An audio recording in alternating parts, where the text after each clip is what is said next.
You are listening to the Hello Sport Podcast.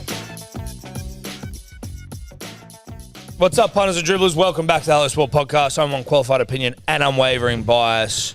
And as we get underway here, Eddie, I'd like to just pull one out for Australian Eastern Standard Time. So see you later. See you Alligator. later. See you later. Just pouring one out. Yeah. Listen, thanks for your time. But we now move boldly forward into the greatest period in Australia, which is Australian Eastern Daylight Savings Time, AEDST. It's just fucking fantastic. It's a lot better, which is why I'm apprehensive to pour one out for standard time. Standard time can go fucking you can sit on it, but you wouldn't appreciate the Daylight Savings Time without standard time. It's the yin and the yang. You need it. You need it. It's the duality of life. Even with standard time in winter, Tom, hate to burst your bubble, just not enough light. So it's like it's our position galactically that we nod to, given the tilt of the earth. Punters and dribblers, read a book. Then we take the extra time and we double it. But so am I to understand that if we didn't change it at all, nothing would change? If we stayed on daylight savings time? What I'm saying is, in standard time, the sun sets middle of winter. What time? About 5 o'clock, 5 p.m. Yep. So the next hour is 6 p.m. In summer, it sets at 8:30. Right, but what I'm saying is, if we were to not change it, things would still be better. What I'm saying, yeah, but kids come in fiery. Doesn't even want to pour one out. No, I'm saying I'm saying is say yeah. Enjoy daylight saving. He's coming in a mood. What's going on? What I'm saying is, if you get home at 6 o'clock and the sun's set, even with extra time, it doesn't advantage you. Fuck it. Fuck standard time then. Exactly. That's all I wanted, all baby. Right. Now we're in the good stuff, the best stuff. Great to be back with everyone. Eddie's lost money on the weekend. I actually didn't really, because I didn't have a big boy bet. Well, I don't know, dude. We should have been on Penrith. But we never consulted. We never sat with each other. No, we didn't. We didn't sit down. We didn't think about it. It felt like the grand final was a bit too much all or nothing. But Penrith at $2 was smart. Now, we'll get into Penrith. That's a 210. Fucking no way. Yeah. No way, Jose. Yeah, dude. Jesus Christ. We will get to that.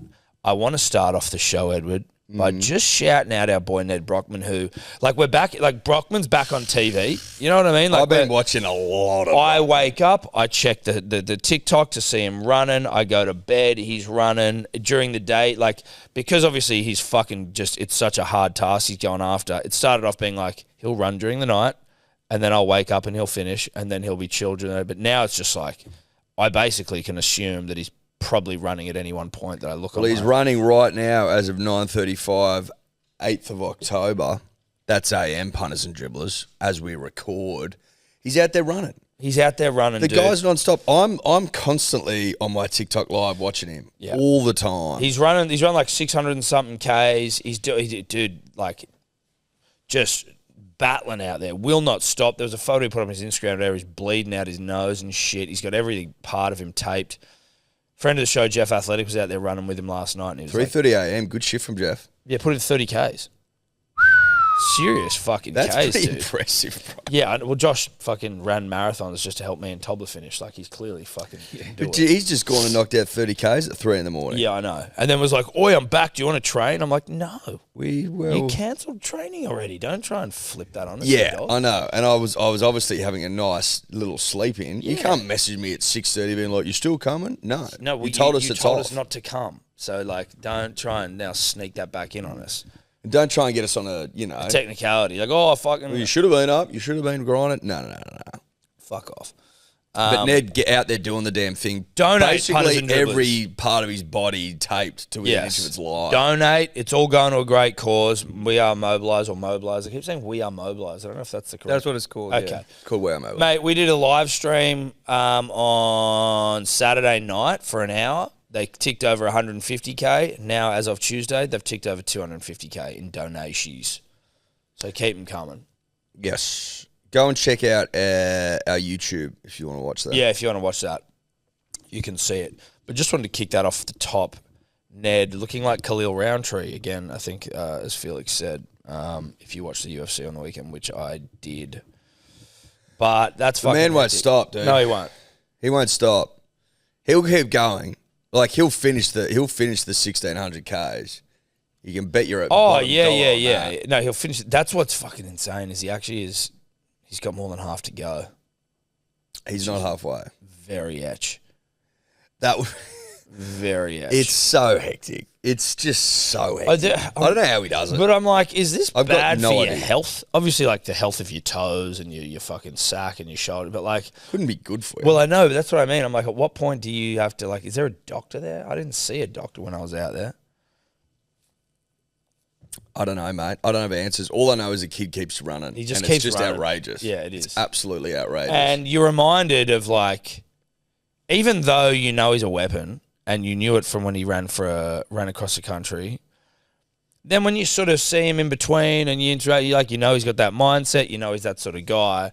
But then to see it, to be out there and actually to see it, and to see him just trotting and in pain and trotting it, you're like, oh yeah, no, this guy's an absolute fucking animal.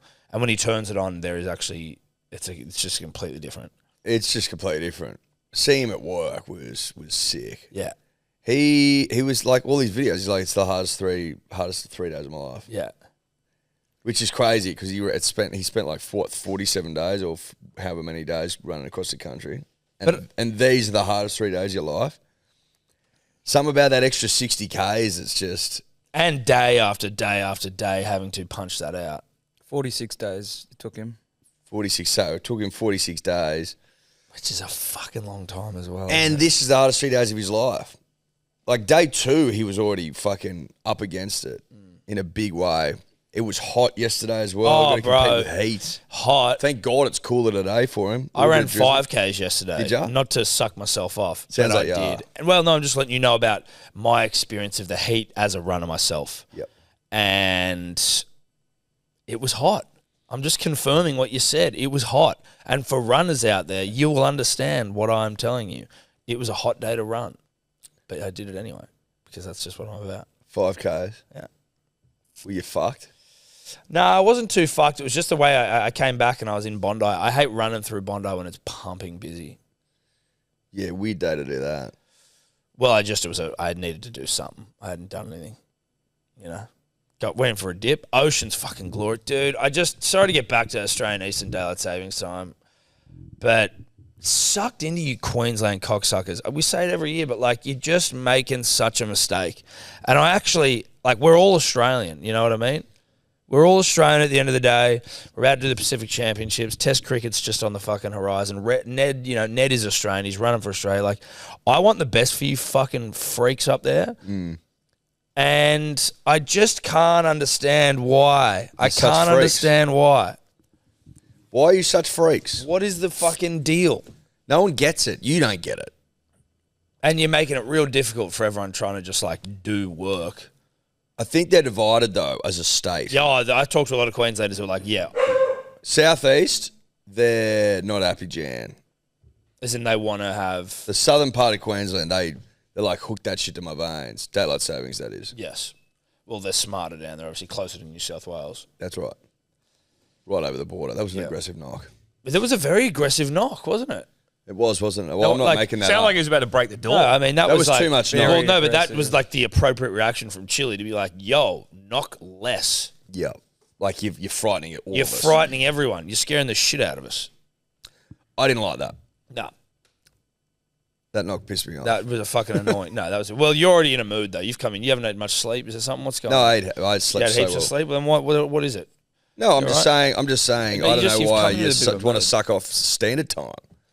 No, you That's just come all in. I'm saying. I'm not sucking off standard time. I'm paying my But respects. you want to pour one out? I'm like, I'm nah. paying my respects. It's gone. You know what I mean? You don't speak ill of the dead. It is done. It is dead. I'll pour one out. See you later. Thanks for your services. I found a new partner. I'm moving on. Yeah. It's daylight savings time. Respectfully disagree. No, I know, but you seem a little bit agitated, and I can read you. I know there's something there. He doesn't want to talk about it, and that's okay. It's fine. So it might be a personal thing. You know, he might have pissed his pants on the way. We don't want to talk about it. That's fine. Just saying, there's something, and I'll work it out by the end of the day, punters and dribblers. I guarantee you that. Now, we had a fucking sold-out grand final event at Four Pines Truck Bar on Sunday, and it was fucking awesome. It was Heaving. It was heaving. 120, 130, 200,000 dribblers in there. Yeah, finally, they lost count. Yeah. And, I've been to Truck Bar a bunch of times, and it's always mad, but it was like, oh, that's actually a great setup to actually do it. It was madder on Sunday. Oh, it was madder. They had the 08 Grand Final playing, which was a nice touch. Beautiful touch. Beautiful, glorious Put the UFC day. on. UFC on. We had the Fatty Vorton Glory hole out there, which got a work over. Oh, it did get a work over. I hope that makes it back in one piece. His mouth got pounded. Yeah, by dribblers. As it does. Anytime you whip out the Fatty Vorton Glory hole. Remember when Dio Dave was getting licked during COVID on that thing? Well, that's because New South Wales put like 50 on Queensland. That's right. And him being a little turncoat cuck. Yeah. He got licked near to death. That was hilarious. Yeah. That was good That stuff. that was basically a week before lockdown.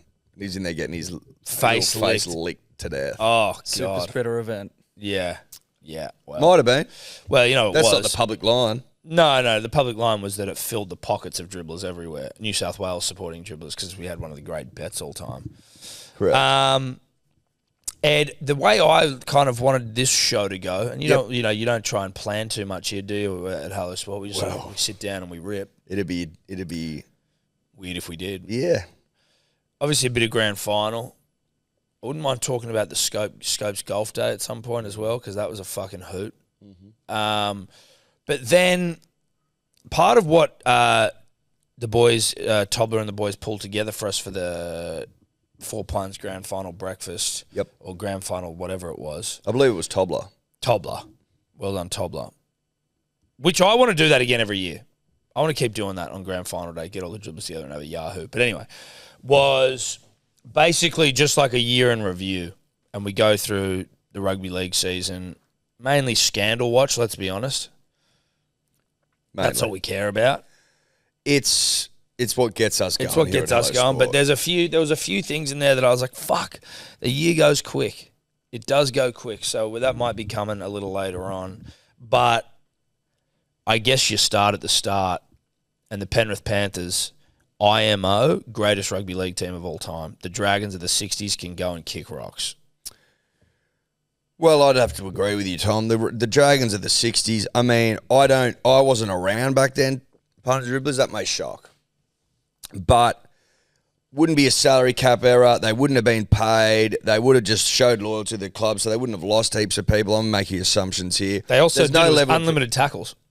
Unlimited tackles. It was a different game. They're fucking smoking darts at halftime. It's pretty bush league. They would have been playing in mud half the time because the fields wouldn't drain. And you go, oh well, it's all contact. It's just it wasn't that competitive. You know what I mean? It just wasn't. But you're able to say like, oh, Joey's the greatest player of all time. Like, why can't you can compare and just go, yeah, you guys were not the greatest team of all time. Things were set up in this team's favour. That's why they literally changed the rules because it was like, this is just stupid. Exactly. Like, to win in this era where they've lost fucking so many players, to win 4 straight comps, 5 straight grand finals is absurd. Yeah. Absolutely absurd. They've got to be the greatest club side of all time. That's without a shadow of a doubt. Yes, because obviously like rep teams, but like they're just the greatest team. That's like the four straight grand finals is fucking ridiculous. Absolutely absurd. Ridiculous. Now, and they looked fucking good. They looked good. The game was dour as dog shit. Like it was, I enjoyed. You enjoy it because I enjoyed that. I enjoyed it because of like you don't know the result, right? So that's enjoyable. But as a game, I think if you were to go back and watch it afterwards, you'd be like, "Fuck, this is a bit."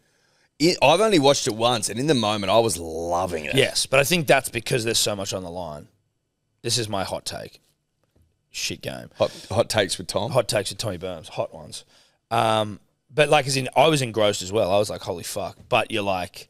As a game itself, it was just dour, defensive heavy, not many attacking opportunities. Shit, like defense won the game. Oh my God, dude. Fuck, it was brutal, dude. It was brutal. I mean, the Storm people are still complaining about that Jack Howarth try, fucking mouth breathers, aren't they? Like he didn't put it down. It's just I'll say this. I saw some fucking footage on TikTok on the weekend. It 1000% hit the ground. 1,000%. One the angles that someone's punched in on it. So you think it had? You think it was? 100%. Oh, okay. So you're an idiot. It's okay. You're one of those mouth breathers. I'll just show you the fucking video because TikTok's wrong. So they've changed the fucking. Well, you're confused. What you're saying isn't correct. There's an arm underneath it. So what you think is the ball is the arm. There it is. Bang. Never goes down. That wasn't. But that's it. Never goes. That's his arm there, not the ball. That white bit you think is the ball is the arm. Never touches the ground. That's not the angle I saw. I know. The angle you see, it looks like the ball, but it's the arm. Oh, okay. So it's not. So that's it there. No, that's it. It's Yeah, his arm was under it the whole time. his arm's under it the whole time. Oh, no try then. No try. No, 100%. I haven't seen that angle. Yeah, no, there you go. The other one that was interesting is Taruva's try when he's not the one where he dives. He actually never grounds the ball. Well, that Have one you seen that? I have, but you can't say that with certainty. I saw someone putting that up there. I'm like, I reckon that could have been grounded just as the start of the line. But I did see that and go, It's just interesting. Yeah. Like because he's sliding his arm across the grass. Yeah, this one. yeah. That one's interesting. It's when you slow shit down, you can fucking look for anything. I know. There is a world where, like, something like that, you'd go, fuck, he scored. But he didn't. But maybe he didn't technically. The thing with the Jack Houth one is, but he didn't get it down, so sort of try. So you got to apply the same No, exactly. logic. But the one is like self-inflicted. The other one is through good defense. Yes. But if you get it over the line and you drop it cold, that's self-inflicted. Got nothing to do with defense. No, completely. But I think he would get it down there. So there's that first point of contact. The front look. It looks like it just hits his arm. The first, exactly, and then you don't see go. Anyway, it doesn't. But there was another one. But that Jack Houth one. When you look at that angle we've just seen, no try in studio. Yeah, it's clearly held up. Yeah, no try. And they were showing that they showed that during the game. They actually showed that angle during the game. Everyone was like, "Why the fuck didn't?" I still don't entirely understand why the bunker at times won't show you the most compelling images. Where you're like, well, are they trying to be quick and they've got so many cameras they have to cycle through it later? Yeah, I guess so. But if you're like, okay, now that based on this footage, we definitely didn't score a try and we haven't made a decision yet, so let's put that on the fucking screen. Let's just do that bit so that people can go, oh, okay, sweet. But from what they said, they actually did show that during the game. And I'm glad he didn't score because I wanted Penrith to win. But it might have made the game a little bit tighter. It was still pretty tight. Can I say, though, this is another hot take with Tommy Burns. It would have been 14-0. It should have been 14-0, in my opinion, because the Storm scored that try off the back of one. There was some... no one has spoken about this, so it's obviously like I'm getting fucking hopped up on a moment in the game that really didn't matter. But there was a stripping call on Jerome Luai on Pappenhausen. They challenge it. They go up and look at it. He 1,000% does not strip it. And they go, oh, look, it's too close. You won't lose your challenge, but you still get the penalty. They kick downfield and they score. And I'm like, so they said you can keep your challenge even though it's incorrect. Yeah. So they're just making up rules on the spot. Well, they're basically saying that's not a rule. They're basically saying it's too close to tell. I'm like, no, it wasn't. He didn't strip it. Like that was just blatantly not a strip. It just was not a strip at all. And then they went and scored. I mean, whatever. Had that, I guarantee you, had fucking Melbourne won the game, I would bet me pubes that he would have been. I've Cleary that he would have said something about that. Speaking of pubes, Theo Davo is just a coneful. Yes, he does. And we will get what we were. Yeah. He hasn't our pound of pubes. He hasn't we'll get what we were promised. He has not responded to me across any platform that I've been communicating to him on. Oh, you've been hitting him up? Yeah. What'd you say? Well, I just responded to him in the DM going, you owe me a pube cone, Dave. And then nothing. And then someone brought it up on the punters and dribblers. Actually, Tobler, he's got to do it. I'm sorry. Right here in the podcast, you need to put in the bit where we had the bet with Dave right now. Just while we're on the topic of the team, the Melbourne Storm, did you guys know where they sit on the ladder currently? No idea. Really? Second, third, fourth? No, it's actually well, not really surprisingly, but it's first clear by 2 wins. I didn't know that. They're 4 points ahead. 4 points ahead. Oh, you really didn't know that. Gee, I knew they were. No, I knew they were in I knew they were in front. I didn't know they were 4 points ahead. Or they won on the weekend. The Panthers lost, so that makes sense. Yep.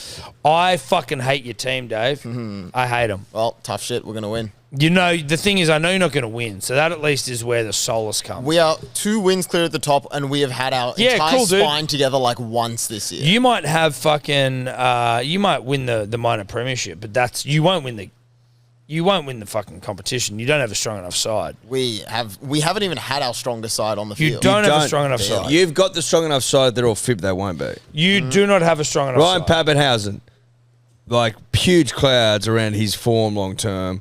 And he's like his injury. When he was playing this season, he was unbelievable. If you have the strongest, if you have your strongest team on the park, and Penrith have their strongest team in the park, you don't win. Not a chance. If you have your strongest team in the park and Manly do, you don't win. You are a good team that is always in the fight, and I respect you.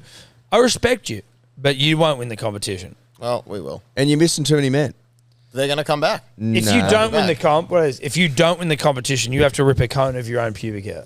No. Why? You think you're going to win? Nah. You think you're going to win? If you're so confident. Then what do I get if we do win? I'll give you $100. Both of you have to rip it. No, I don't smoke anymore. I can't. I'm a father, dude. I can't. My lungs won't allow it. Oh, pussy. We'll give you $100. What if we give you money? We'll give you $100. We'll give you money. $100 each.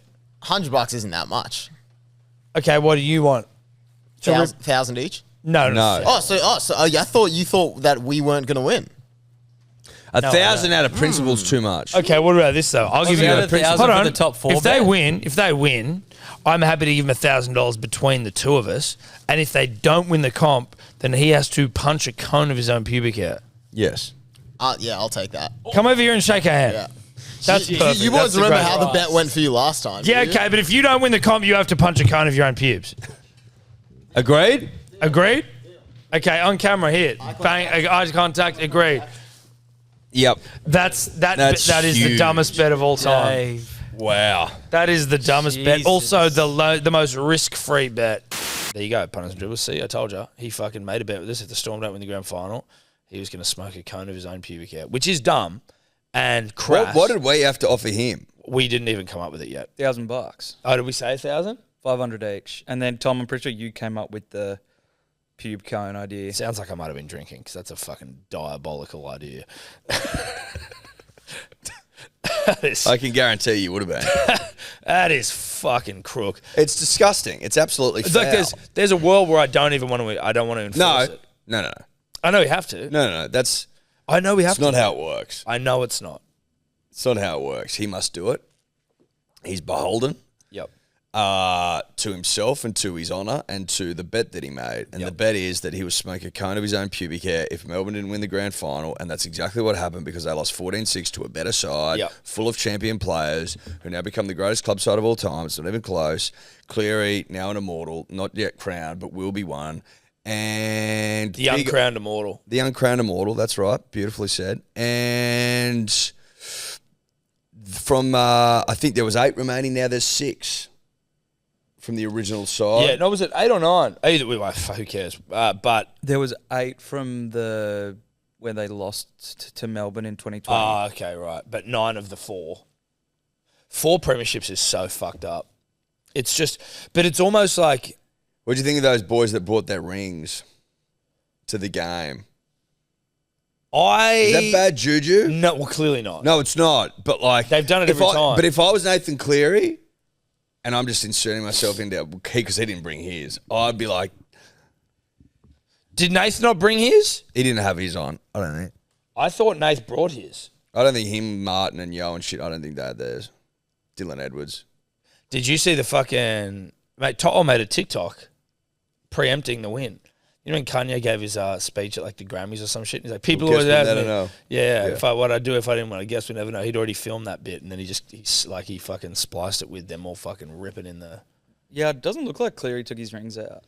Listen, each to their own. I reckon it looks fucking cool. It does look pretty badass. Yeah, it looks cool. Again, it's just the thought process to do it, the juju concern. The juju concern. Yes. I understand that they won, so like it's not a thing. But my soul, the thing is the that superstitious nature of my mind, I don't know if I could do it. Yeah, they've That's done all it. I'm saying. They've done it every year. So I think after you do it the second year, you go, okay, this is sweet. Let's do it again.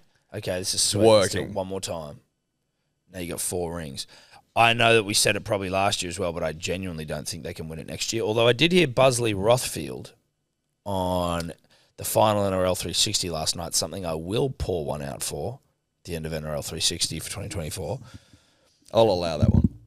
Thank you. He was like, the other teams haven't like got dramatically better. So the Storm, does the Storm get better with Stefano? Mm-hmm. But like the Roosters get comprehensively shitter. Maybe the Sharks get better with Adam Fanua-Blake.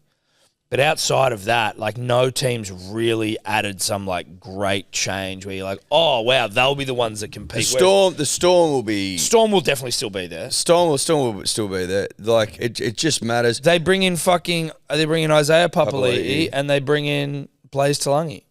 Yep. But no Luai. We'll just have to wait and see. And Fish. But Fish, Papali'i, will he play up front? Who knows? Yeah, but Fish is a fucking animal. Fish is better than Papali'i, so you're still losing something. It remains to be seen. It absolutely remains to be seen. They'll be sniffing around. Yeah, they'll be, mate. I don't think there's any way that you can sit here and say they won't win 5. They're a fucking chance at 5. Don't worry about that. Punters and Dribblers, we are brought to you by 4 Pines Japanese Lager, the best beer in town. I got to say, we had a great day on Sunday, grand final day. We had the sold-out event at the 4 Pines Truck Bar. Not the last event of the year that we'll be doing with our good friends at 4 Pines. Best believe. Everyone was loving the Japanese lager. Yeah. Absolutely loving it. Yep. I haven't met anyone that doesn't like it. No, it's really good Seriously. stuff. Now, you can obviously get it in 6-packs. They've got cases as well. So if you like your Japanese lager, you may as well. We got some cases. We've got someone set. If you're watching on YouTube, it's in the middle there. Get your a case. Cases. Get your cases of 4 Pines Japanese lager. Hot, sweaty, glorious summer days coming up. You need something that's going to refresh. Yeah. And that's what Japanese lager does. That's right. Shout out to 4 Pines. Tell you who'd be Devo. Just looking at this list of 2021, 22, 23, 24, players that have been there the whole time, players that have left, etc. Yeah. Api Coruscant after 1 year, I feel like you'd be sitting there going, fuck, 4 would be nice. Well, he won 2. Oh, because he's off the bench. Yeah, 2. Okay. He won 2. He would have been a 5-time premiership winner had he stayed because he won with the Rabbitohs. 2's okay. 2's a lot better than 1. Dude, you know what I mean? Oh, it's fucking way better. But the thing that's crazy is like back-to-back. Before the Roosters went back-to-back was like, wow, when are we going to see a team go back-to-back? They've gone back-to-back twice. Yep. Do you know That's what what I mean? a 4-peat is. They've gone back-to-back twice. They've kind of done, I'm trying to, it's more than that. They've done it 3 times. 3 times, yeah. Because you go back-to-back to back-to-back to back-to-back. So, yeah, so right, 22, back-to-back. 22, 23 is back-to-back. You're right. They've gone back-to-back 3 fucking times. That's what they've done. It's unbelievable. Could you say they've gone 3 in a row twice then? Yeah. Yes, you can. Double hat-tricks. That's the math of it. Yeah, that's the math of it. Like, ridiculous. But I also feel like there's a part of it where you don't truly, like I've kind of gotten used to it. It's fucking ridiculous. Like you said, before the Roosters did it with Cooper Cronk, because obviously without, immortal halves, the Roosters can't win jack shit. We've been over this. And obviously I know that Cooper Cronk's not an immortal, but he's a rung below, so get over it. Before that happened, it was inconceivable. Before that, it was the Broncos, but that was a split comp, doesn't count. So it was actually the Broncos before that, when 91, 92 or something like that. Was it Broncos or was it Broncos? Yeah, it might have been Broncos. Or the Raiders? I don't know. Anyway. Listen, I was... It just hadn't happened. And then the Roosters did it and you thought, holy fuck. But that was Mount Everest winning back-to-back. Yeah. That was Mount Everest. Yeah. Now they've gone and won 4. And it was never like go back for a third. And then never, 4, what are you talking about? What are you talking about? And then I've said as well, this side, He said, I probably shouldn't say that after he said that it's his favourite win. But this was a Melbourne Storm side that had won the comp, minor premiers. Their spine was fucking ridiculous. Like, no offence to the Eels, they were dog shit. No one even gave them a hope in hell. The Rabbitohs the first time around, whatever. It was close. The Rabbitohs game was close. Like, that was a close. They had to win that game. But everyone was like, eh, in terms of going into the match. Well, maybe that's just hindsight, dude. Like, it's the distance from it. Penrith were always favourite in every game except yes. Yeah, okay. Yes.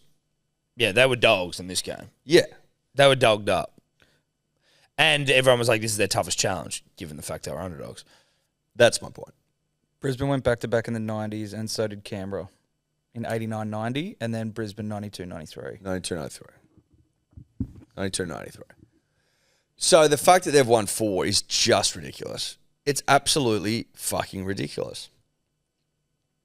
That pull out. Will we see it again? Will we see it again in 50 years' time? Probably not. That's why I was so horned for it. I was like, "Fuck the Storm. Give me a 4-peat.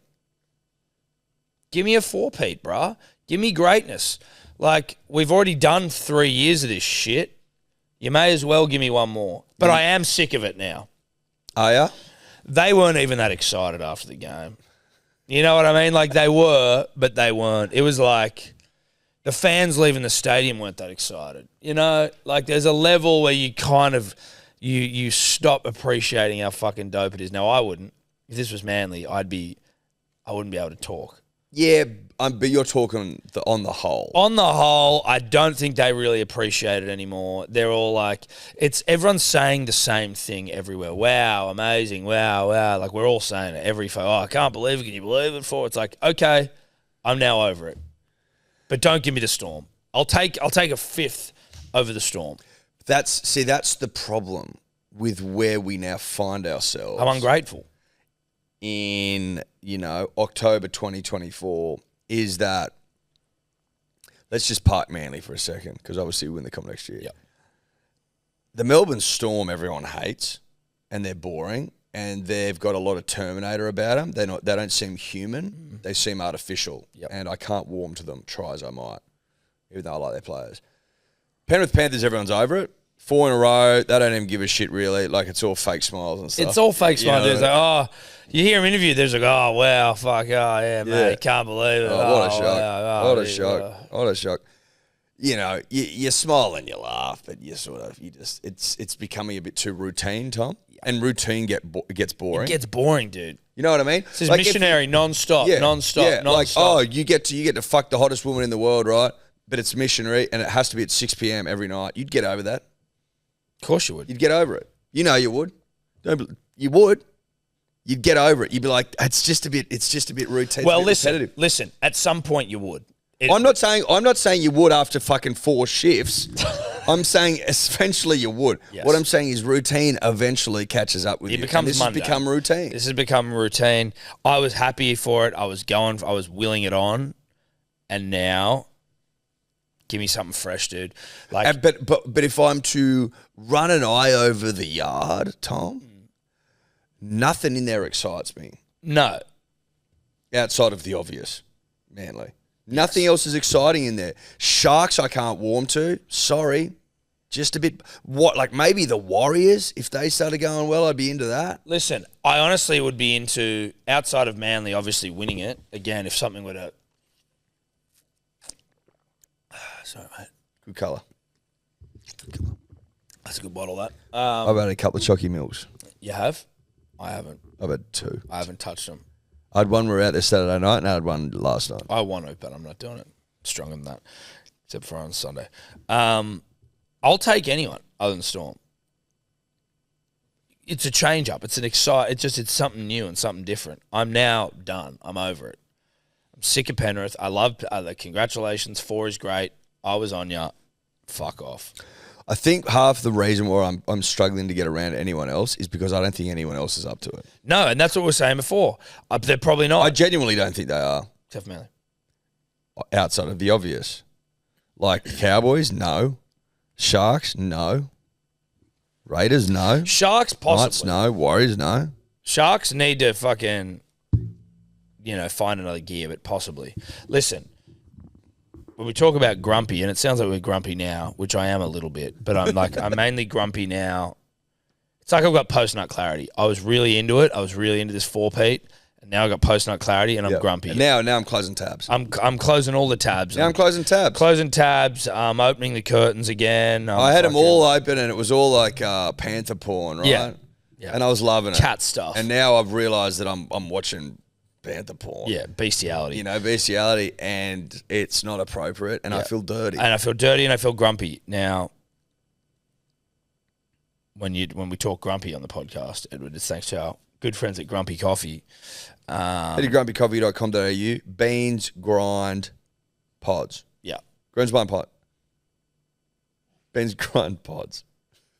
Trying to say it too quick. Yeah, well said, mate. Really well said. I tell you who would be grumpy. Ryan Pappenhausen kicking that ball out on the 4 from kickoff. Did you see that? Not good enough. Well, not good enough. You know, but he's not getting the fucking Nico Hines treatment, though, when he did it. Well, he played pretty well the week before. It's not really a Nico Hines treatment situation. He didn't have a great game, but no one did really, you know? Tell you he was quiet. Cam Munster. Cam was quiet. Hughes was quiet. Kept quiet. There's a difference. He'd be grumpy Cam, getting accused of biting. That was not a fucking bite. He's got a mouth guard in.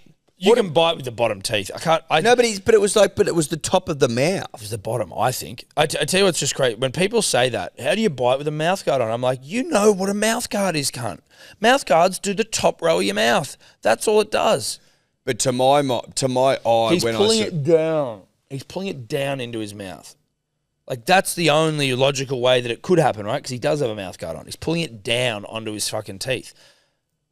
You're like, there's no biting motion. There's nothing. He's like going, and apparently it's been wiped. Like, they're like, nah, you're not getting charged. Everything's all good. It was ridiculous. Look at this. See, you can see the mouth guard, so you know that's not the bit that's doing the biting. He's pulling it down on the bottom part of his mouth. And he's screaming because it's so fucking painful, probably. Oh, my God. What are we even talking about? I honestly think that if you are putting your forearm or anything into another person's mouth, I'm not saying it's play on to bite, but like, and you can tell when someone's having a chomp. But that's, you got to fucking get your arm out of his mouth. It's not that difficult to tell when someone's having a chomp. No, you can tell. Don't think. No, you can tell. Like this comment, when you grind your forearm into someone's face, you're going to feel some teeth. Yeah, correct. We've talked. Correct, Mike _Fountain90. We've spent a podcast on that very topic. We have. Shout out to Cole. But in terms of who's grumpy, Tom, you'd have to say the entire Melbourne Storm side. Well, them pretty too. upset. Yeah, they would be upset. They wouldn't be particularly happy today. Couple of days removed, you wake up, it's just like, ugh, yuck, dude, yuck. You'd just be laying there going, oh, I was kept so quiet. Dude. I was kept so quiet. You know we've been sucking wishy from the back for a while now. Tyron. Yeah.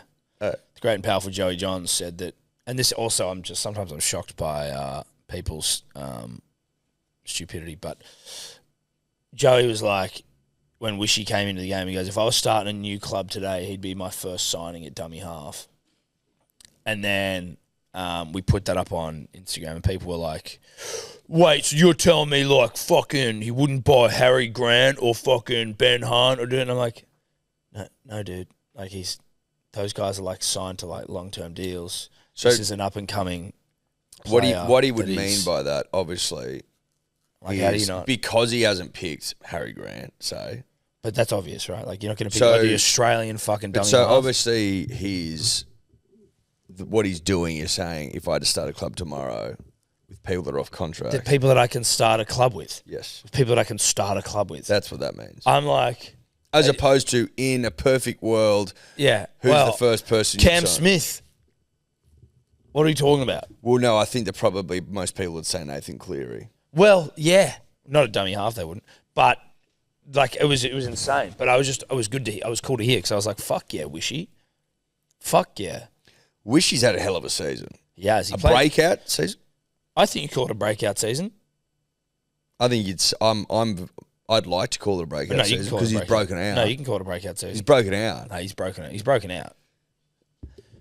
He went from being like a fringy, people sort of did know about him, didn't talk about him. Now it's like Wishy. Yeah. As soon as you get a nickname, dude, you're in. People love Wishy. Yeah. People love him. Yeah. They love him. So, that's where we find ourselves, punters and dribblers. That's it. Did you even watch the game? Yep. Oh, you did? At the Wallara. Oh, you were at the Wallara, eh? With the parents. Oh, that's nice. It was nice. Nice time. How are they doing? They're good. Yeah. They're great. Great. Down from Sydney, mate. They enjoyed Down the from game? Dubbo, enjoying themselves. They enjoy the game? Dad loved it. Yeah. Loved it. Loved it? Absolutely loved it. Well, that's good. Were you telling him? Did he tell you? Does he like tell you about the game, or do you tell him about the game? Well, a bit of both. Bit of both. Yeah, the old man rides his eye over things. And, Yeah. You know, spots a couple of things. Couple of things. He's seen a few winners though. So Yeah, he has. where'd you watch it at home? Mate, I watched it at home on the couch, pounded tequilas, maybe some gummy. Nice. It was good shit, dude. It was actually like, I could have gone out and I could have yipped and yahooed, and then I would have felt like shit yesterday, and I wouldn't have been able to do anything. It's just a nice, easy watching. I tell you what, I had to feverishly convince Evie Rose that Kid Leroy was a man. She was like, Kid Leroy. She's like, that's a girl. I'm like, it's a boy. It's a man. She goes, girls can have short hair. I'm like, I know that. I'm not saying that girls can't have short hair, Evie. I'm glad that you're so forward thinking about this as well as a young lady. But that's a man. That's not a man. That's a woman. That's a girl. I'm like, that's not a girl. What was she using as her evidence? Visual stimuli. Yeah. I couldn't tell her she was completely far off. She could have, that could have been a Newtown female, if you catch my drift. Who do you think won the battle of the bands, as it were? Katie. Yeah. Katie. Yeah. I get why they do it with Kid Leroy. I'm not like one of those people who use fucking dumb. Someone, I saw a tweet, or is it from a friend? I can't remember. It made me laugh, and it was like, what was it? It was like, mate, can we not get some? It was like, someone's like, where's Barnesy? You know, that's what someone says every year. But then someone says that every year. Every year, but then every single the comment year. was like where I either go tits and ass or working class. There's probably something in that. Maybe there is. I don't know. Listen, Kid Leroy he's cool, and for younger people, which is probably why they're doing it, to like get younger people interested. But then I'm like, do they stay for the game? Like, do they keep watching after that, or do they fuck off? It just was a bit flat. It was a bit flat. And I also didn't love his cover of Never Tear Us Apart. I thought that was like an attempt to just try and get us all on side at the end. I'm like, listen, bro. It was a bit random for mine. Yeah. I'm like, where's this come from? Yeah. In excess? Sure. Sure. But not really getting Good it. stage presence on the kid. He was getting after it. Like, I didn't mind the performance. I'm just a bit I didn't mind it, but in terms of the battle of the bands. Yeah, no, KP won, I think. Katy Perry. I think Katy Perry won, and I just got to call it how I see it. Yeah. That's all I can do. Yeah.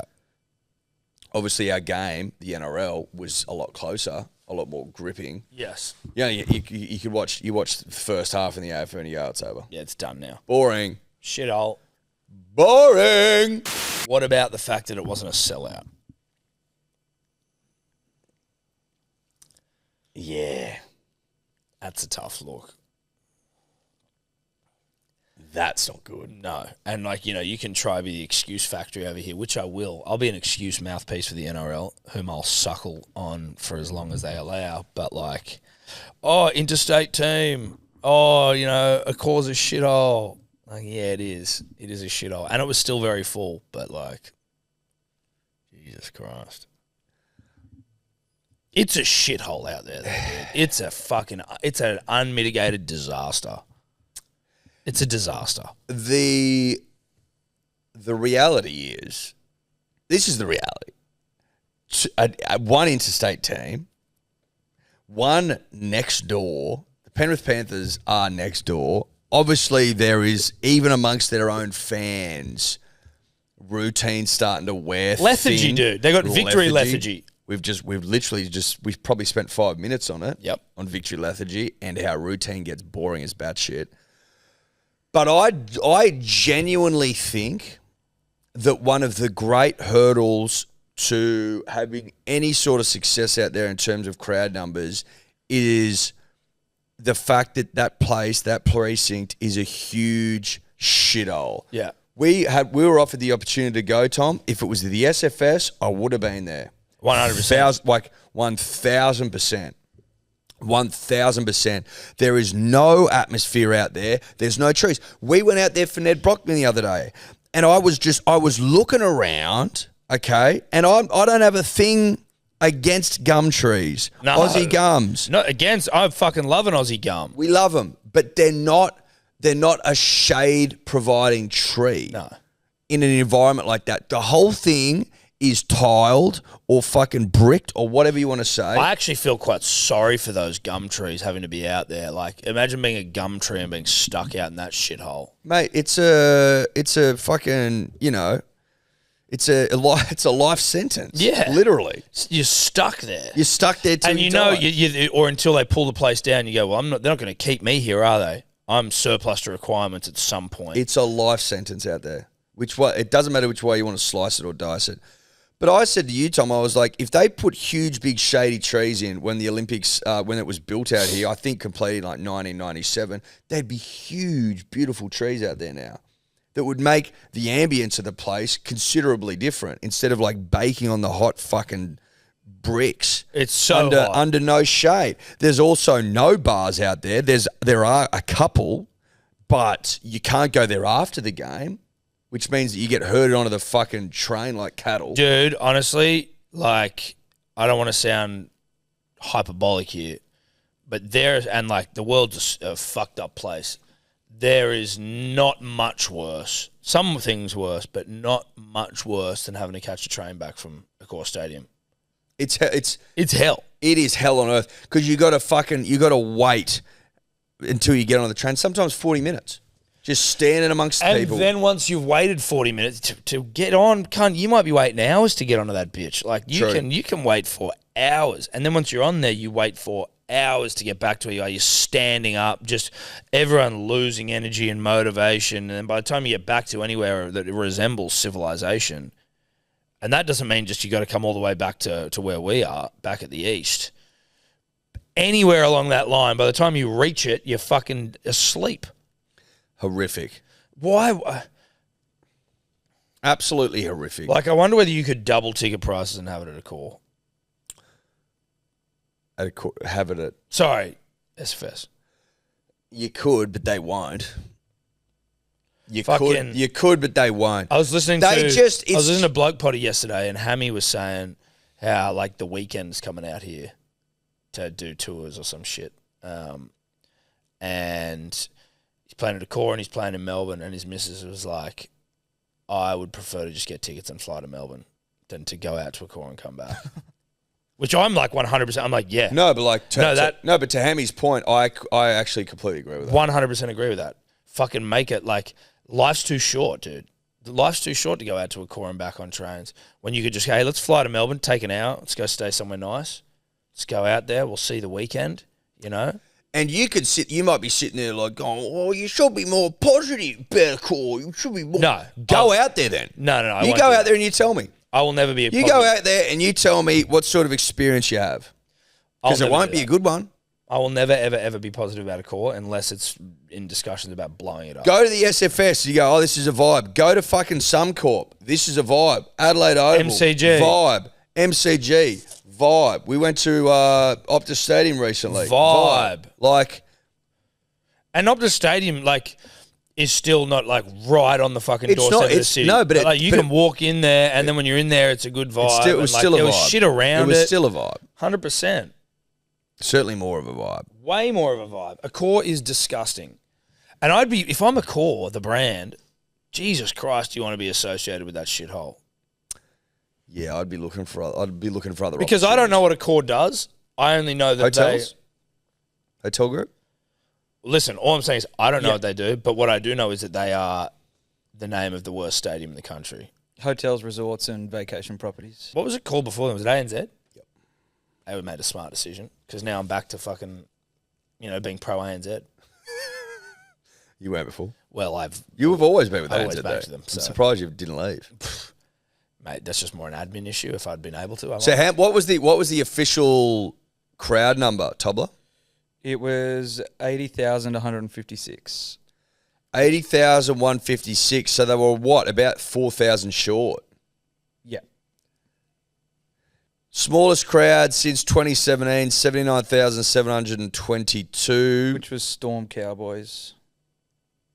2 out-of-town teams. Jesus Christ, it's still not great, is it? The fact that we just consistently don't sell it out. It's not even like a thing. It's just like, no, we never sell it out. When was the last time it sold out? Because now I'm realizing that this year was not an isolated event. Well, 2016, 83. Like, I'm pretty sure 83 is pretty much a sellout. Like, there's a couple of seats here or there. 83,500. So 2016 was one for the Sharkies, not surprised. 2014, 83.5. That's almost 84 in 2014. So That's 81, Bunnies, Dogs. 82, 39, 37 COVID, 82, 79. 79, that's a shocker. That's an absolute shocker. But this isn't much better. But rugby league now done and dusted. Obviously, we've got the Pacific champs, though, Edward. Have you seen the team? Have you heard Can we about run the that team? over? Can we run it over that again? Yeah. Kalen Ponga, unsurprisingly, Omitted. You mean close personal friend Kalen Ponga now?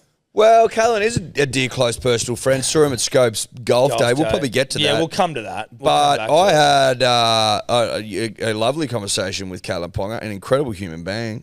Well, he's just a fucking specimen. That's He's a really nice guy. And Mitch Barnett. Fuck, he's hot, by the way. Oh, very hot. Mitch Barnett, Matt Burton, Bradman Best, Pat Carrigan, Xavier Coates, Lindsay Collins, Reuben Cotter, Angus Crichton, Tom Dearden, Dylan Edwards, Harry Grant, Ben Hunt, Zach Lomax, Liam Martin, Mitch Moses, Cameron Murray, Reece Robson, Lindsay Smith, Hammer, Tommy Turbo, Isaiah Yeo, the new captain. Just off the top, to not have Tedesco in there after the fucking end of season form he's had, to me, seems insane in the extreme. And then when Mal was asked, he was like, we were picking off Origin form. I'm like, I understand that Origin is what's it called? It was. Audition. It was. No, but it was. But I also you can lean on Origin to some degree, but then you're ignoring what was. He came second in the Dally M. Like he was so good. Maybe don't keep him as captain, but who are the fullbacks? Well, there's one. Dylan Edwards. Or Hammer, I suppose, could play fullback. That's his thinking. That must be his thinking. But to drop Tedesco for that. Now, neither Origin captain selected, DCE or Jake. Yeah, Jake. I was just going to say Jake not selected. Jake again. I think with the DCE seems like a big. seems- That seems pretty hectic. Yeah, it does. He was not out of form in Origin. Tom Dearden getting a run? Yeah. DCE not? And again, Tom Dearden good, but Is DCE came third in the Dally M's. Yeah, I know. Is the thinking here look to the future? You don't do that with national sides. But also, I would argue that if DCE was good in Origin. DCE is still the best one of the best halfbacks in the game, probably top 2. Didn't he win man of the match in the first game? Yeah. So what are we talking about? And now listen, I got nothing against fucking Mitchell Moses, a new friend. Dear friend. Nothing against Mitchell Moses, a new dear friend. Who's new and dear to Who's us. new and very dear. But fuck, it does seem a little bit strange.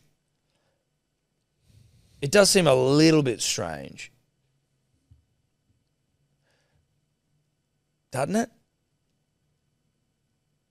So Nathan Cleary... Out. Shoulder. surgery. Yeah. Just wanted to confirm that. Or if he was literally going, well, he didn't play Origin, so... Yeah. No, sorry, dude. I was seeing how literally he was taking that. Good to see Tom Trbojevic in the side, ready to rip and tear for his nation. Like that a lot. Just reading some comments here on the bloke post here. Quinton Taunui, crying about Ponga, they're not picking him is crazy. I disagree. Some people are fucking... It's not that. That's not what it's about. It's them going, hey, dude, you fucked us. You've done the wrong thing. we're not picking you. But also, he doesn't want to play. So it's like... Oh, he's happy as Larry. He's loving it. He's absolutely loving it. He obviously didn't want to play because he made himself unavailable. Also, sorry, Tommy Turbo in there as another fullback over Teddy. Of course. An oversight. And good of you to pick that up. Well, I read a comment from someone, but very good. Don't know how we missed that. Yeah, neither do I. Well, I'm thinking of him as centre in representative games these days. He can play fullback, though. Well, he's actually the best fullback He's done in the it world. famously. He's the best fullback in the world. He might even fucking... I wonder if he just give him the fullback job. Fuck those other losers. Respectfully. You don't think Dill Edwards will get it? I think Tommy is a better fullback than Dill Edwards. I think Tommy Fit is a better fullback than anyone, but Dill Edwards is great. Tommy's better. Sorry. Good looking side, though. Yeah, good looking side. Congratulations to Isaiah Yeo, our new skip, in whom we trust, and in Harry Grant, vice captain, whom we also trust. We do trust. Yeah. Good to see a New South Welshman captain the state, captain the nation again. Well, good Dubbo boy. We have been captain for the last 3 now. Good to see a Dubbo skip of the nation. Oh, yeah, no, that's true. Big Dubbo. That's nice. That's huge. When was the last Dubbo guy to captain Australia? Don't think we've had one. Could be wrong. He could be the first Dubbo boy captaining the country. How good's that? But we had Cam Smith, then it was Boyd Cordner, then it was Teddy, and now it's Mr. Dubbo. Mr. Dubbo himself, Isaiah Yeo. Matt Burton also in the side, another Dubbo boy. Double Dubbo. Double Dubbo. Matt Burton, a new friend. We love, big boy. Fuck, he's big, isn't he? Big boy. He's fucking huge. Yeah, he is a big boy. The torps make sense when you meet him. Well, he's tall. He's 6'3". I didn't realise he was that big. Yeah. Yeah, he was Did big. you realise he was that tall? I knew he was tall. I didn't realise he was that tall. He took my breath away. Yep. Yep. Absolutely breathless I was left. Yep. Yep. Rugby League. Rugby fucking league. She comes and she goes. But she always keeps you coming.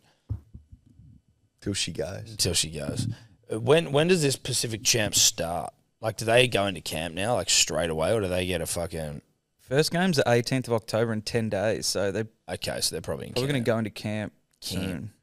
Now, what do you reckon our chances are that Cody Totes gets off jury duty here? You read my letter. Off. He got off? Oh, good. He got out. He got out? See, if you go into the jury duty website and you look at what gets you exempt, the letter I wrote wasn't on there. But I'm also like, how could you read that and not go, you don't have to do it? Yeah. I know. I'd kick up a fucking almighty fuss and just go, what about small businesses? Yeah. What are you doing here? Do you not care about small businesses? You clearly don't care about small businesses. To catch you up, punters and dribblers, Cody Totes, they're coming for him, jury duty. No, once you're on, they just keep fucking... I've never been hit. You've never been up, exactly. But once you go up, you're on for like a year. You just keep getting called up. Okay, right. So he was called in for this like 6 to 8 week trial, and we're like, Cody, we need you, bruh. We can't fucking have you deciding someone's fate for the next 8 weeks. Plus, you won't be paying attention, dude. I think they need a better camp. Exactly. With respect. With a huge amount of respect. But you go on the website, and basically work isn't an exemption. So I crafted up a letter being like, he's our only designer. We're absolutely fucked without him.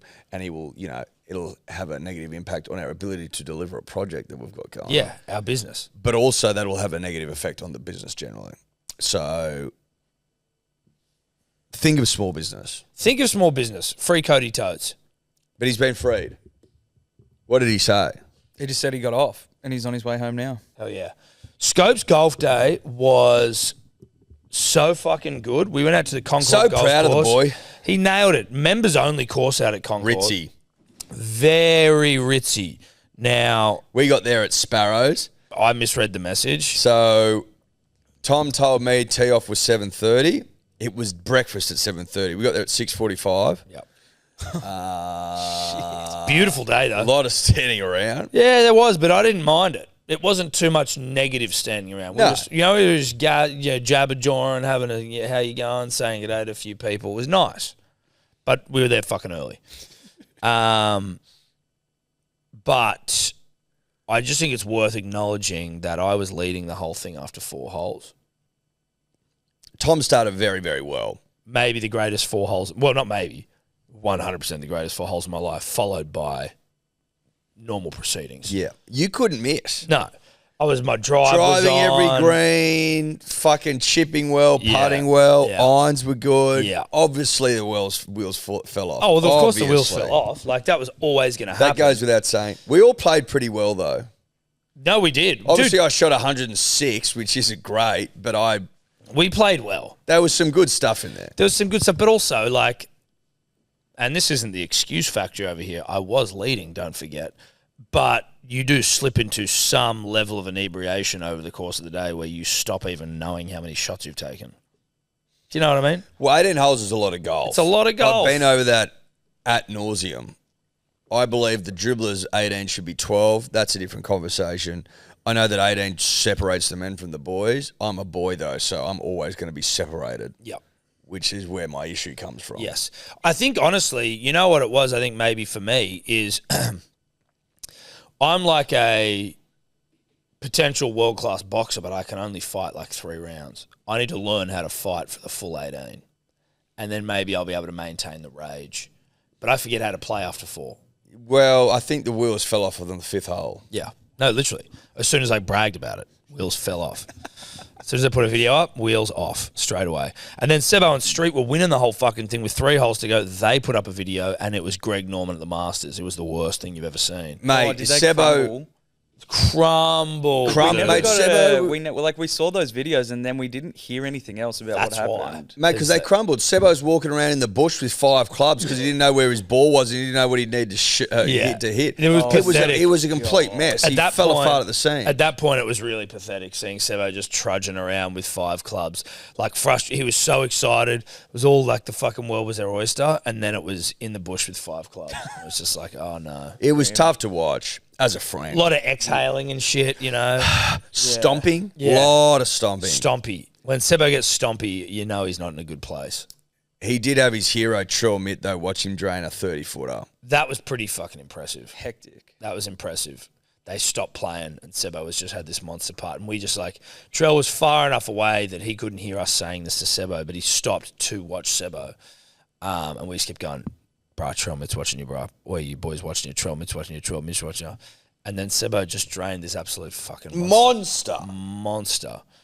And like a boy, celebrated.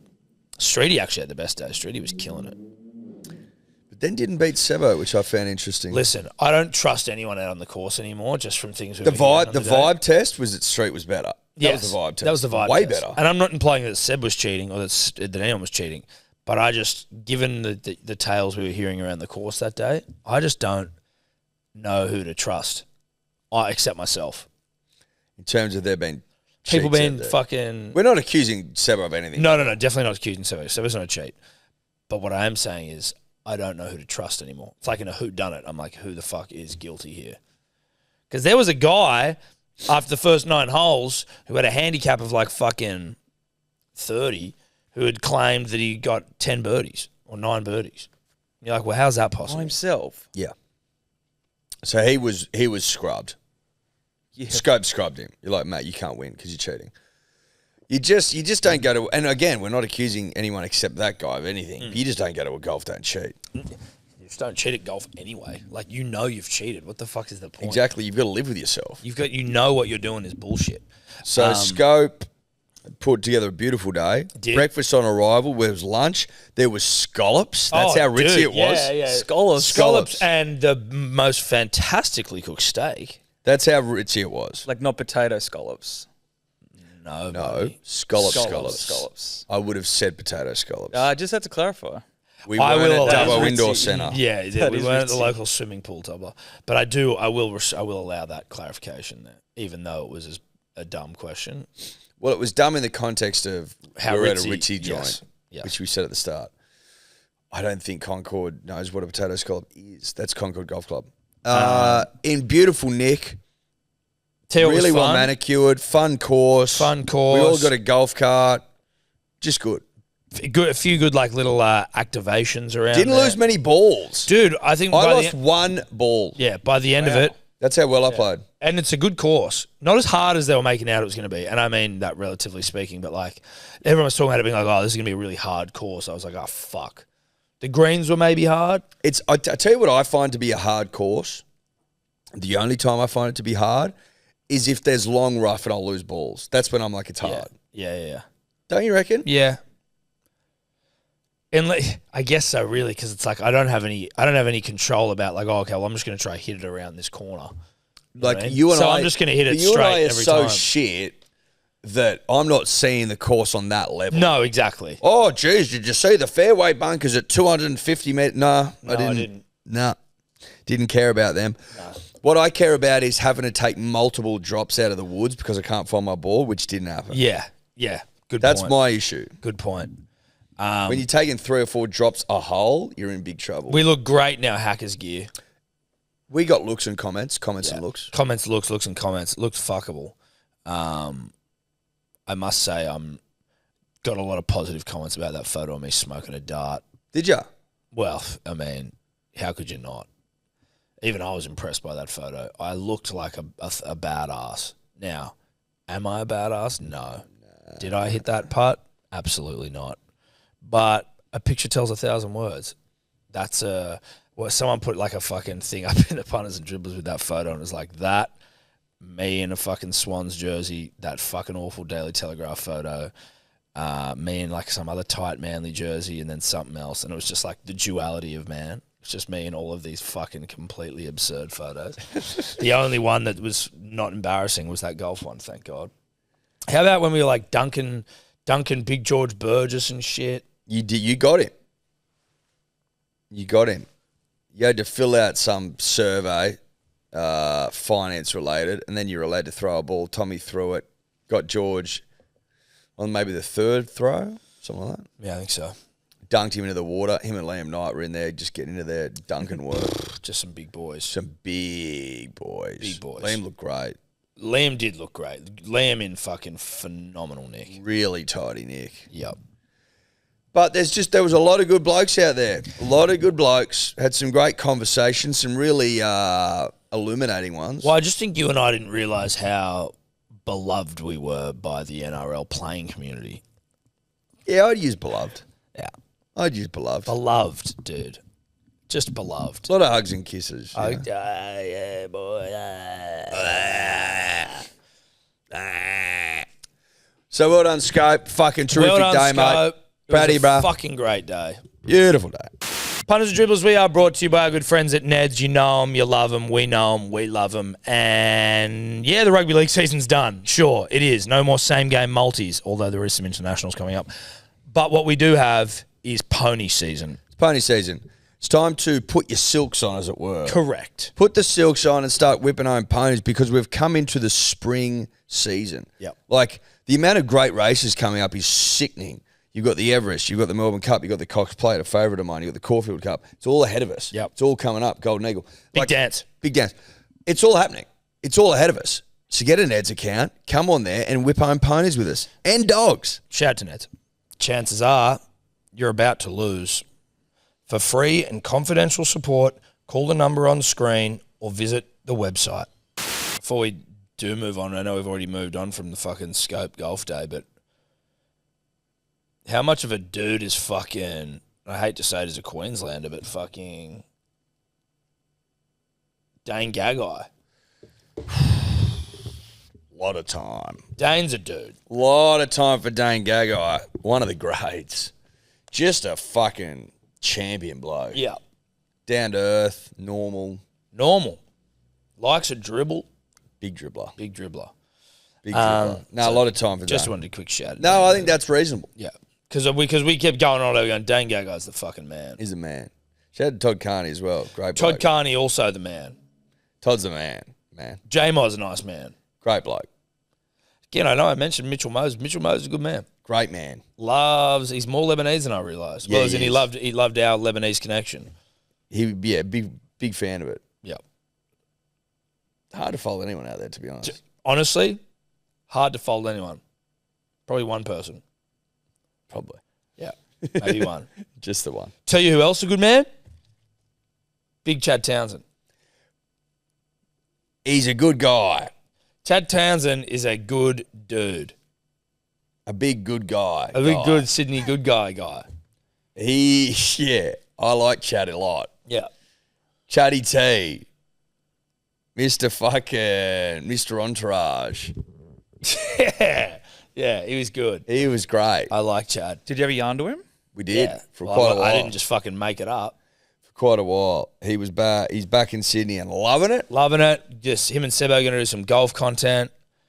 And we'll see what else happens. I wish I asked him about Vinny Chase. I'd completely forgotten about it, to be honest. There wasn't sort of a natural Vinny Chase in point. Fucking Felice Kafusi. Good guy.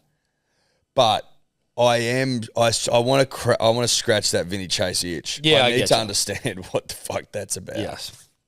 That's all it is. Only one guy.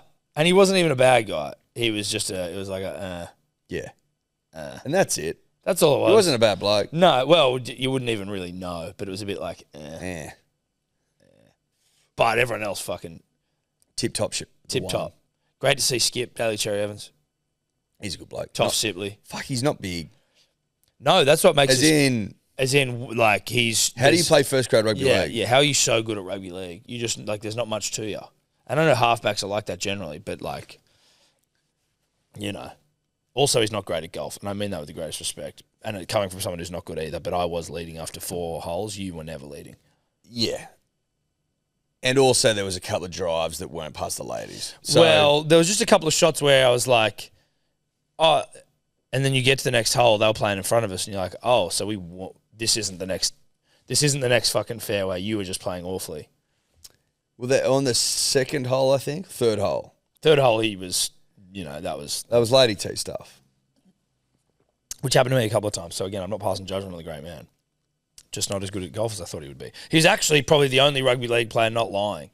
Everyone else is like, oh, fuck, man, shit, I don't play much golf. And you're like, bullshit, cunt. You just fucking drove it like 300 metres. Matt Burton said he played like shit and he was fucking furious and he won. He won.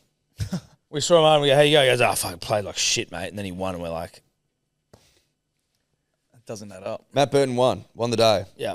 Won the individual gong and was... You would have thought, you would have sworn blind that after our conversation he'd come near last based on... Conversation. Yeah. Anyway, now, before we get out of here, Edward, just wanted to do a little, what's that song like? As we go on, we remember all the times we had together.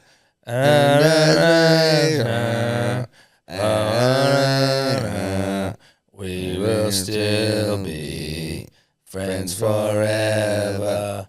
No. And, just basically a quick look back at the season that was. Yep. Have you got that? Can you get that list up there? Tommy, Can you get that documentation up? Mm-hmm. Ned's still running, by the way, guys. I can't stop watching. As I sit here, all I want to do is pick my phone up and watch. That's all I want to do. Go donate, you fucks. Go donate or buy Ned's milk, who is also donating. Delicious milk, by the way. It's fucking good milk. It's chocolatey goodness. If I was in such a healthy picture of health, I'd be pounding it. Because, as I said, I have a box of it in the boot of the car, which I'm going to bring in for the boys. It's so delicious. Still running. Yeah, he's still running. Just thought I'd check. Still 680 Ks. Giannis Kouros, he actually moved to Sydney. Did he? Like, he lives in Australia. The guy who's got the He record. became an Australian citizen. Became an Australian Is he citizen. alive still? Yeah, he's alive, I think. Where is he? I think he should be out there. Can we find I him? don't want to put pressure on you, Giannis, but I think you should be out there supporting Ned. While we are back on Ned, not about us, those Good Day toilets getting a workout.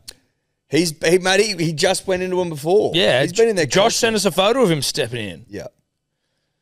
He's pounding them, mate. Yeah. He's just fucking putting in some work in those shitters, dude. The Good Day shitters. The Good Day shitters. We are brought to you by Good Day. Head to begoodhealth.com.au if you want to get some daily multivitamin action.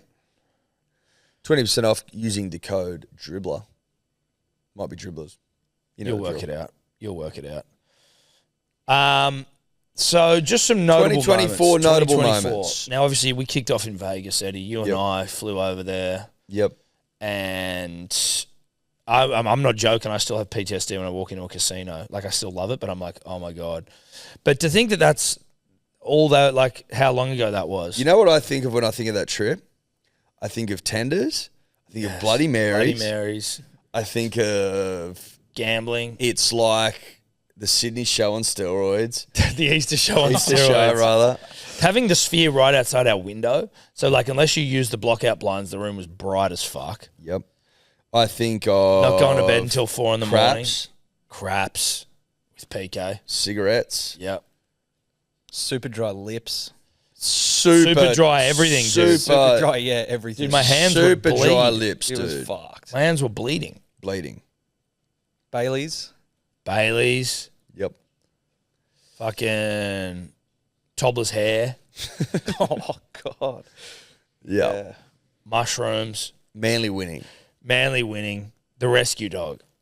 The rescue dog. The That's state sports minister. Yeah. The movers and shakers lounge. Yep. Shooting guns. And being tired. And being fucking tired the whole time. Doing some hungover podcasts. Yep. Your eyes in that Danganane one. Stay with me for the rest of the time. Mate, dude. the feeling stays with me. The feeling... Oh.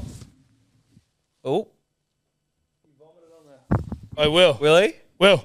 Chili's having a little boot over here. Chili's having a little spear. Did he eat it up?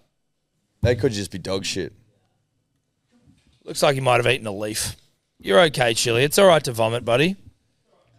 It's all right to vomit. Tobler clogged 4 toilets in Vegas. He did. And tried to hide one. And tried to hide it. That was fucking unfortunate. When I came... That was the worst fucking time. I came back up to the room and Tobler's on the phone being like, oh, yeah, it's just a clogged toilet. And I'm like, not again, bro. Can you hurry up, please? Can you hurry up? This Was shit- that, make so it some of quick. them were shits and some of them for vomits. There was one that was a vomit. One that was a shit, and then Eddie's one go. was a shit as well. That was Vegas. There was some on-field incidents that were probably Well, we don't need to go there. Not a great- not a great No, start not of a the great season. look. Not a great look at all. Manly players banned from Tinder in Vegas. Yeah, they were. Remember, it was like a security-based thing. They weren't allowed to do it, but I bet you they were getting some fucking done. Surely. April. Now, this is a wig out. This is a wig out. This is a complete wig out. In April of this year, Kenty took on the tree after 21 schooners. I can't believe that that can't was believe that. also 21 Schooners sounds like an Inner West fucking punk band. But I can't believe that was that long ago. Honestly, it shocks me to my core that he had 21 schooners in April. That feels, I would be like, oh, that was like May, June. It certainly felt later in the year, didn't it? I think it was like late April. Tobler's probably got it wrong. I bet you it was in July. No, it was definitely April. Okay. Okay, good. I'm not confident, but let's just go with it because The it's best on part, like, just Our him podcast came out on the saying, 29th I of wasn't April. intoxicated and then them checking he had 21 schooners. Yeah. That's a lot of schooners. It's a shitload of booze. It was impressive he was even able to stand up, let alone put up a mild fight before he was comprehensively dispatched into the roots of a, where was that? Leichhardt tree? Roselle. Balmain tree? A Roselle tree? Was it Roselle? Toddy's Roselle. Same shit. We also had Canberra Stadium, speaking of shit, smelling like poo. There's a general stench of poo. Again, that just doesn't feel like they were at the same time. But a stench of poo wafting out of Canberra Stadium. Correct. Apparently, almost to the point of you had to get up and leave. Yeah, stench stuff. Now, back into the left, Manly beat Penrith.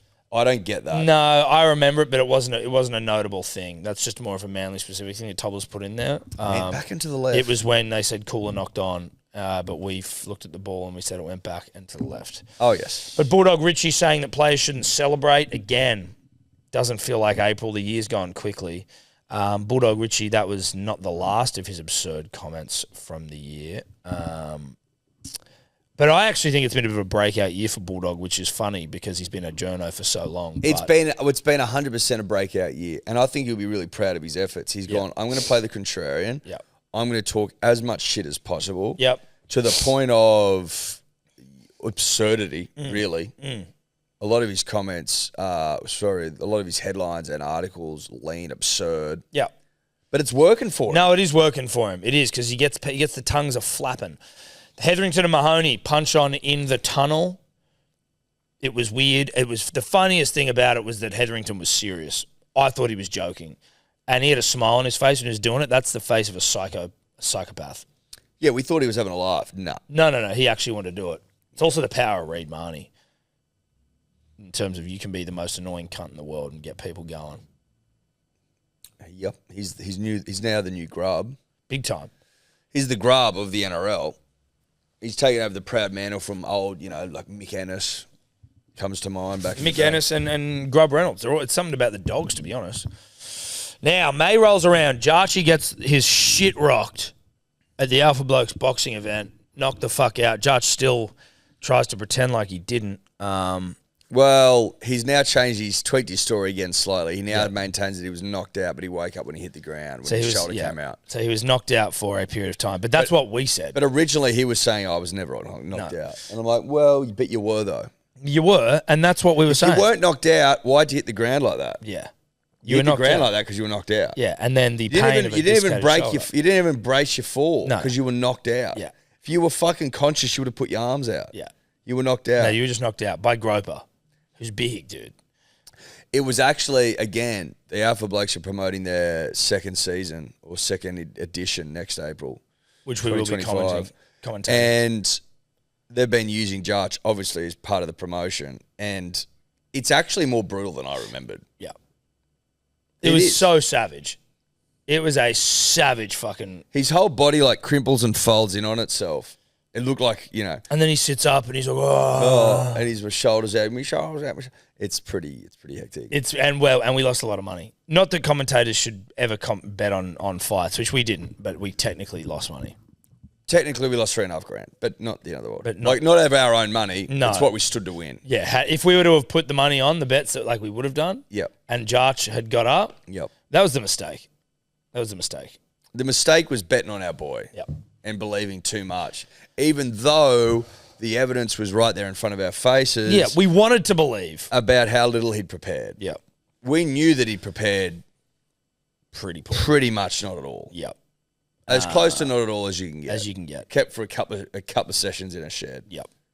Brandon Wakeham arrested outside Brookie Oval, apparently dealing rack. That is an alleged allegation. Where are we at with Brandon Wakeham? I don't know. I feel like it's no disrespect to Brandon, but not a big enough name for anyone to really care from the media perspective. Little bit tough seeing him on the ground, trying to cover his face with his Manly jersey on. Yeah, it was all tough. I feel sorry for any player who's getting fucking I don't think that you're an inherently bad person if you're doing what he did, right? So it's just you make a bad decision. So you feel sorry for him, but getting arrested outside the fucking training ain't a good look. No, sirree. Fafita backflip, Eddie. This has turned out better for the Roosters, I feel, because Angus Crichton went to a new Lev, best back row in the game. That's short for level. That is short for level. New levels, new devils. But... yeah, seemed like a pretty good call because Fafita hasn't exactly reached the heights. Yeah, but it wasn't a good call because Fafita pulled out. So it wasn't their call. They got lucky. Sorry. Great point. The Roosters got lucky. Yeah, they did get lucky. They dodged, I wouldn't say Fafita's a bullet, but... no, because he's still good, but it seems like Crichton a better option. 100%. Lee Hadji-Patelis pulling sponsors and calling Tigers board cowards via breakup letter. Yeah. This was probably the saddest thing that happened this year. Yeah. Just in terms of how pathetic it was. Litigiously. Now sponsoring the Newcastle Jets A-League team. So from strength to strength there. But nicely. It was a sad breakup letter. It was like, what we're already done now. What are we doing? It was really sad. We assumed you weren't going to sponsor again. It's all good. It was sad because no one cared. Yep. No one cared except us. You're rolling to June. There was that Sharks junior player who had some pretty fucking rogue tattoos on his thighs, and by pretty I mean the roguest I've ever seen on a human being. He got rid of them? I think he covered them up. Yeah, went to Bali. Yeah, that's where you go. Now, what was the really fucked up one? I know we can't say it, but can you... snort lines and fuck, eat shit F. Pretty gross. On your anywhere is fucked, but what are you doing? So punchy. So punchy, dude. What So an absolute dead shit. Dragons fuck up Jack Bird's 150th jersey by writing it as the Dargans. We love that. We roll into July and Walsh got flattened by Suoliti. Short origin career for Joe Suoliti, and we went on and fucking won the series, so who cares? Billy Slater, we're still Queenslanders. That's so good. That's a famous rugby league quote now. Fuck, that was good. We're still Queenslanders. Yeah, we know. We know you're a Queenslander, Bill. It was actually fascinating watching him become infected by the Origin mind virus. Yep. Where you just start to lose your sense of fucking... sense of reality. Sense of reality. The media gets their talons into you. You don't know how to deal with it. And you literally fall apart at a molecular level. Yep. Like the firefighters did at Chernobyl.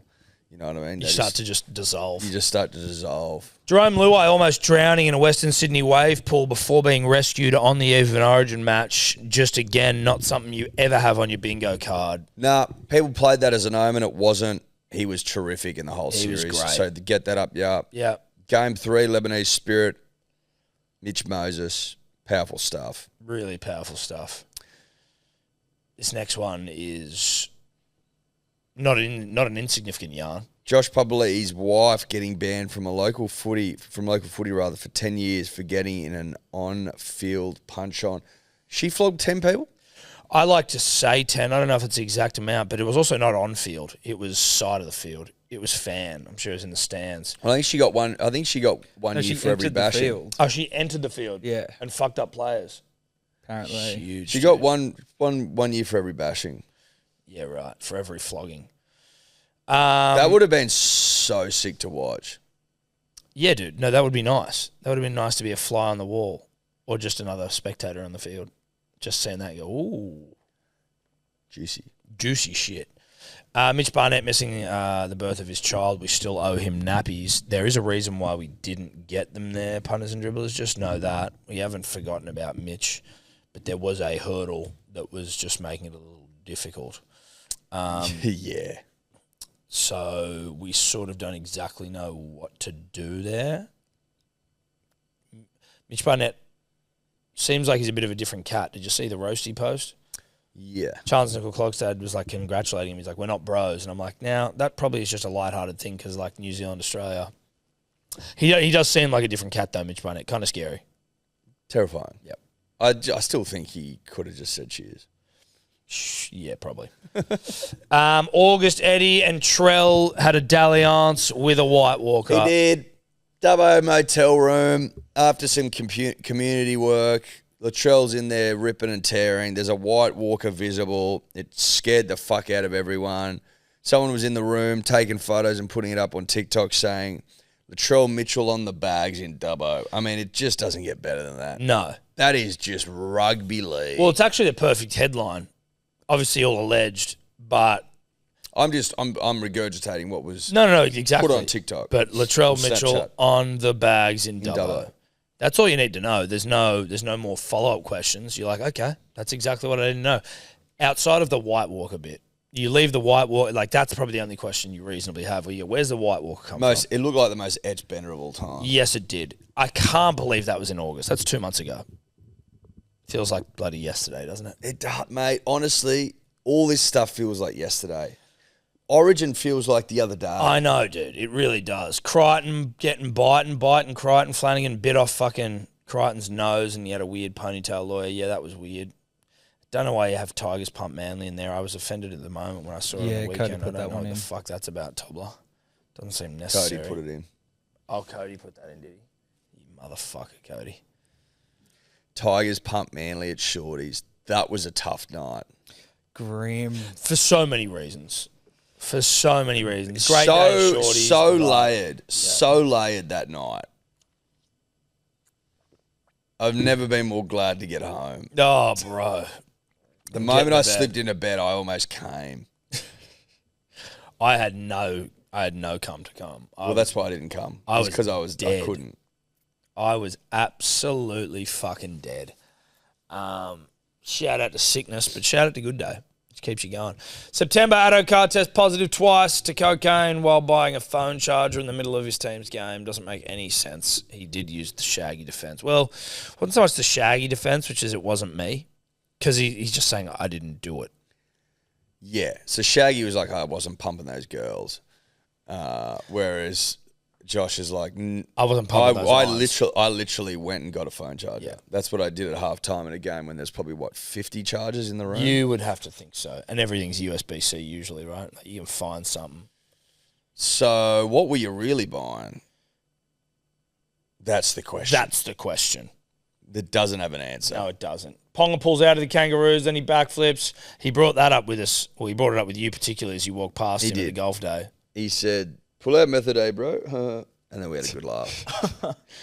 Tigers lose the spoon bowl. These aren't in order, are they? Because Tigers lost the spoon bowl before Ponga pulled out. Just September. Yes, just September. Okay, it was just throwing me a little bit. Tigers lose the spoon bowl. They lost it, all right. They got absolutely murdered. Brad Parker, Aaron Woods retire. Not a scandal, but obviously sad for Parks. PVL saves the Cowboys. That's sort of it. I don't know if there's anything else. I think you probably finished with Ponga and Addo Carr there. And we still have time because Panthers are on a Mad Monday rip right now. PVL saves the Cowboys. Flew them private. Oh, that's right. Flew them private. That's right. And that's the year so far. Hell of a season. Hell of a season. Another one in the books. We move on to cricket, and we move on to ponies and cricket. Ponies into India. Yeah. India, Australia, 5-test series. First time we've had that down here. I'm fucking wet with the anticipation. Yeah. Hopefully, God's be good, the Sydney test is a decider. I can't remember the last Sydney decider we've had. I don't think we've ever Or we win 5-0, but I'm happy with either way. We need to win, though. We can't lose 3 straight series down here, bro. Can't be doing that. No. Can't be doing that. No. We just can't be doing that. No. That's too much. No.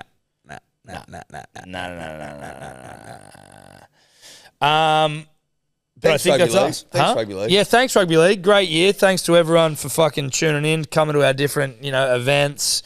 Magic round we left out there, but that was great. Just thanks everyone for fucking with us during the Rugby League season. Thanks, Rugby League. Thanks, Rugby League. And thanks to the punter and the dribbler. We will see you Thursday. Yep. And then Sunday. Yes. We got an extra potty this week. Got an interview. Great and powerful Brendan Cowell. Could you two just not talk anymore?